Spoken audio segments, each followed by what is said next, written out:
Hello, and welcome once again to the Start, Scale, and Succeed podcast. It's the only podcast that grows with you through all 7 stages of your journey as a founder. I'm your host, Scott Ritzheimer, and one of the hardest parts about being a CEO is that your organization is not going to stay still.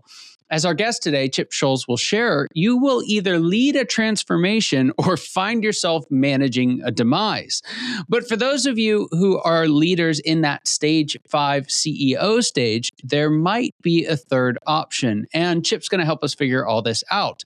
Who is Chip? He is an executive coach, a storyteller, and an author. His 4th book, Small Decisions, Big Shifts, Navigating Life on Your Terms, was released in October of last year. His next book, Every Dog Has Its Day, just came out in March, and he's currently working on Handoffs, which is due to be out in early 2027. For decades, Chip has helped leaders cut through complexity, find real clarity, and make the small, intentional choices that create massive change. He's known for turning big ideas into practical moves that you can use right away, and for reminding us that the life that we want is built one small decision at a time. He's here with us today. Chip, welcome to the show. Glad to have you here. Scott, I thank you very much for having me. I've been admiring jealously your handiwork behind you. That's probably another conversation for another time, but it's beautiful. You made most or all of that. Is that right? Probably 98% of it. Yes. Wow. Fantastic. It's woven through the book that just came out. I highly recommend it. We're going to talk about something a little bit different today, and I want to dive right into this because it's a big topic, and we try and keep these episodes nice and short and sweet. And so let's start with this first big idea out of the gate, and that is that you really stand by this principle that you're either leading a transformation or managing a demise. There's no neutral gear. Why does that happen inside of the organizations that we lead? Well, I had heard a long time ago that you're either growing or you're dying. And this is kind of a way of talking about it even more. And I find, especially when you're talking about that 5th stage, that there's a big difference between leadership and management. And leadership to me is about people. Management is about things. You manage budgets, you manage projects, you manage all kinds of things, time and attendance and that kind of thing. But if you're a CEO in that stage where, the business is growing, things are moving, it's more about leading. And that goes to the point where you get to the point where you've got to get away from thinking in terms of what you do as a founder to who you are as a founder. You have to think about the culture. Yeah, it's a fascinating thing. And I think it's something that, especially early on as a founder, there's kind of not an option. It's just constant transformation and change and growth. And it's pretty obvious that you have to go. But at this stage 5, I think that becomes less obvious. Like there are a lot of things that are really comfortable about this stage and this level of success. And there's also way more that needs continuous management and being propped up and moved along and kept moving. I think, is it Ed Catmull who talks about feeding the monster and this idea that like there's just so much to manage. And what I've seen happen for folks at this stage, and maybe you've seen it too, is we just kind of get tired. We just kind of get tired of hanging on to all of this. And so what would you say to a leader who's there? They're in stage 5, they're very successful, but they're just kind of worn out. Get good people. And start trusting good people instead of trying to do everything yourself, because you can't do everything yourself. And I don't care whether it's a 100-person firm or a 200 or 500 or 1,000-person firm. You can't do it all yourself. And trying to do it all yourself is, going to put you in an early grave and going to burn you out. And so, it's again, leadership is about people. It's about I find the best cultures, especially in entrepreneurial companies, the best cultures are people first or people oriented and performance driven. So you can't forget about performance. You got to make sure that you're paying the bills, but it's got to be around people. And if you're taking the time to develop your people, if you're taking the time to let go One famous example of this is I work with a company called Haskell in Florida, and a great company, best culture I have ever been around. Company's been around for 60 plus years. And it was founded by a guy named Preston Haskell. And Preston was really bright. He was a Harvard and a Yale guy. And he moved south and started a business completely from scratch and really created the whole design build construction industry. At about 60 years old, he decided to step back and he actually hired a CEO. So he Hmm. still stayed very active and involved in the business and still is marginally involved. He's in his late 80s at this point. Yeah. But he had the insight, the wisdom to be able to let go. You've heard many examples of people that are really good at entrepreneurial, really good at startups, but not so good at running a company. Mhm. If you can't make that transition, you got to find other ways of doing it. Yeah. One of the things that's neat about this stage is stepping out of your role as founder and CEO. You never really step out as founder, but as CEO in particular, oftentimes in earlier stages that feels like you've fallen short or you've not kind of made it. But at this stage it's exactly what you need to do to get to the next stage. Yeah. Stepping out of the way and letting someone else take the reins is exactly what you need to do to get to stage 6, that owner stage. And so how can we use this idea of you're either leading a transformation or managing a decline to help inform the timing of when it's the right time to take that step back? I think that's more art than science, Mm, because is it when you top 100 million in revenue, or is it when you top 50 million, or is it when you have 1,000 employees? Um, I- you know, it's got to feel right. It's got to. I'll tell you, the best way to know is to see your decision making flow. And if your decision making flow is slowing down, then it's time mm, because that means that everything's settling on your desk. I worked with a company several years ago that had a new CEO come in, and he replaced a guy that had been there for 30 years as a CEO, and he was an old Scotsman, and he ran the company with a completely controlling hand. You couldn't well, spend $100. His senior staff could not spend $100 without asking him first. well, So the new guy comes in and he didn't know any of this. And so he he found that the people that were on a senior staff couldn't make a decision. And the company was hamstringed at a certain revenue level and a certain growth because right. nobody could make a decision.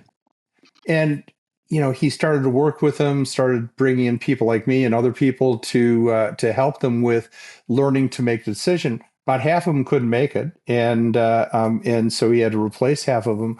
About half of them did, but it was that whole spreading the decision making, being more nimble, because as you grow, you become less nimble, and Yeah. a lot of that less nimble resides in you. Yeah, it really does. It's an interesting point because I think there's kind of two primary criteria for whether you as the founder should stay on as CEO, and I think it has a lot less to do with skills. Most of the founders I know can learn the skills if they want to, right? Um, but what I've found is really, really important is one, that they have a compelling vision for the future, Hmm. right? Sometimes you can take a couple of, just hard seasons and they can really set you back, or you start dreaming about something else beyond work and you start to just lose sight of that vision. So you have to have a vision, compelling vision for the future. And then I think you have to have the energy to pursue it, right? To use your language, you're going to lead a transformation to get there. And Right. sometimes we look at that and it's like, wow, that's just one transformation too many. Like, I can see it. I'd love to get there, but I don't think I have the energy to do that. Have you seen that show up in your world? Yeah. So, most of my clients are family businesses, and several of them are second or third or even fourth generation. In fact, in one case, it's fifth generation. Wow. And yeah, yeah, which is really rare to get along with that. But you know, what happens, especially as the leaders of these organizations age, is they get old and scary. They lose their edge, and they lose their appetite for wanting to scale. They lose their appetite for wanting to invest in the business, and it's sad to see. Mm. That's part of the reason I wrote Handoffs is because I've watched it so many times. I've seen so many examples, and the funny story is that I've shared some snippets of the story with a couple of my owners and founders, and they all go, "Did you write that about us?" Well, no, I just wrote it about a whole bunch of different, but you know, that's also part of the thing that you have to watch out for is Mhm. okay, when is it time to make the handoff? Yeah. It also brings me to another question that I was thinking, really, as I was thinking through this kind of mindset that you present. But um, how does this help us choose the next person as well? Because what I've found is there's a temptation to kind of get somebody who will not screw it up. But doesn't that set us up to most of the time land on managing a decline? I'll go back to Preston for a second. Preston was brilliant about this. He still had a great deal to do with the business, but he pretty much gave the next person in the CEO spot, and that person was there for 17 years. So he gave him the full trust and confidence, and that's a big part of it. It just really depends. Do you have the homespun talent to be able to do that, or do you need to go outside? And Right. and if you're going outside, then you're going to want people that aren't like you. Mm. There was a company I worked with a long time ago that had the hiring system. It was called Plus, and Plus was people like us. And it's like, wait a minute, do you really want people like us? I mean, yeah, okay, some of the fire in the belly and things like that, but do you want everybody to be the same? Do you want a mini me? And no, you don't want a mini me. You want somebody that can complement. And by the way, you're not planning on stepping back, and it depends on when that happens. But even if you are planning on stepping back, then you even want somebody that's going to take it in a new direction, that's going to take it Mm. and grow the company. Yeah. Yeah. It's so good. So good. Chip, there's a question that I have for you, and then I want to make sure folks know how they can get in touch with you. But first, the question, and that is, what is the biggest secret you wish wasn't a secret at all?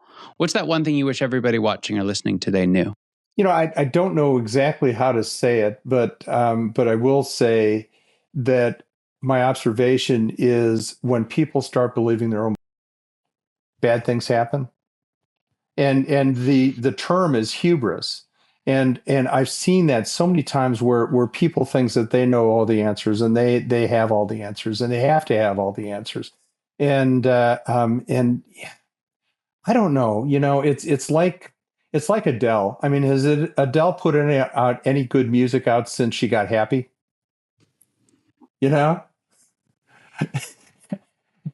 and so you get fat and happy, and you get complacent, and you start to believe your own bullshit. You start to believe your own press. You start to believe your own PR department, and bad things happen there.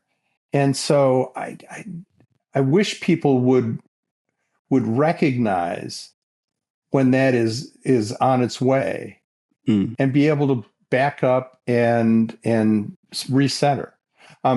So I'll talk about Haskell again. There's a current CEO, a guy named Jim O'Leary, and he's an incredible leader, just an incredible leader. And he's the third CEO, so he came after the founder and the first CEO. Um, he still goes by every morning before he goes to the office and plays with his grandkids. Think about that. Whenever he's in town, he Wow. stops by and plays with his grandkids. Isn't that grounding? Mm. Yeah. And he leads that way. He leads with a lot of heart. So, I've gotten some great examples, and I love working with that company. That's fantastic. Fantastic. Chip, I know that there's some founders and owners and leaders listening today who'd love to hear more, maybe get a copy of one of your books or even find out about what it's like to work with you. Where can they find out more?